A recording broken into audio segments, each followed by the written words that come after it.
In our previous video, we went through Le Corbusier's thoughts on modern architecture as laid out in his book, Towards New Architecture. Today we will be looking at Le Corbusier's lessons derived from Rome. In less than 20 pages, Le Corbusier managed to scan through the evolution of Rome as a city from its birth to our present day. We should consider ourselves lucky to have access to the thought process of one of the greatest architects looking into one of the most fascinating cities. Going back to his ideas on rejecting the decorating nature of styles, he naturally rejected the architecture produced by the Renaissance or the Byzantium period. And since Rome architectural scenery fell asleep after the Renaissance, it is now perceived as the current state of the city studied by most students. To him, the study of Rome is tricky and should not be attempted by students or the half-educated. Architecture students should not start their education in Rome, since it will cripple them for life. The bazaar of different architectural styles that this city holds should be investigated by the wise only. During his studies, he managed to uncover hidden gems, and some argue that Rome and these gems did influence his work. They said that his fundamentals on modern architecture are in a way derived from analyzing Rome. Before taking a step backwards to lay out this section of the book the same way Le Corbusier did, please consider hitting the like button and subscribe to our channel.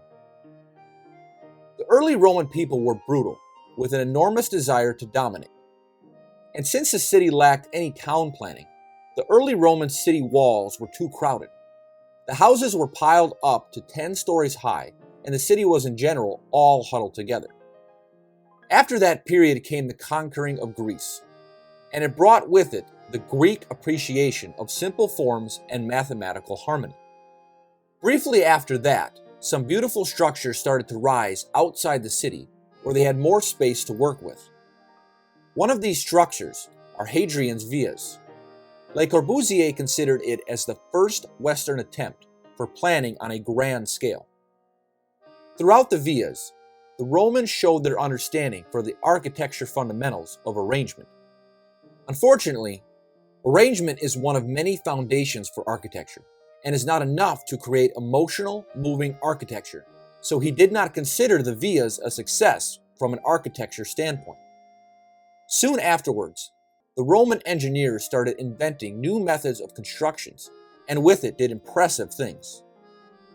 By combining their intact operations, clear aim, and classifications, they built immense cupolas held by Roman cement, and they proved that they are great builders. The Roman mindset was changing, their legislation and strategies. And since architecture is a byproduct of these factors, new impressive buildings started to pop up. Buildings with the pure shapes that he surely appreciated. The Pantheon, the Colosseum, the Aqueduct, the Basilica of Constantine, and the Baths of Caracalla. The architecture of the Roman Empire was different from ancient Rome. It was clear and focused, with a single idea and without verbosity. One can argue that we owe the Roman creativity the creation of brick, cement, and travertine. Fast forward some centuries later, Rome fell under the Byzantium Empire, and back into the horror of styles, gilded palaces, and ornamented architecture. But at that period, the Greek managed to offer Rome another gift of architecture, the Church of Saint Marie in Cosmedin.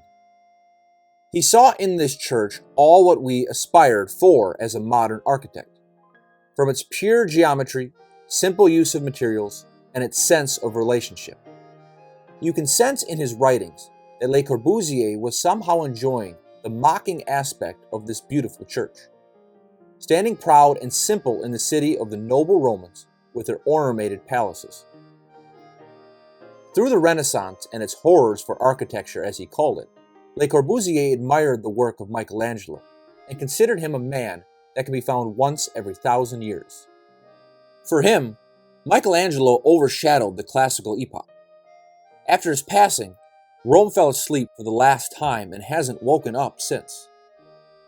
Tell us in the comments below what architect, book, or architecture idea you would like us to cover, and check our previous videos for more valuable contents.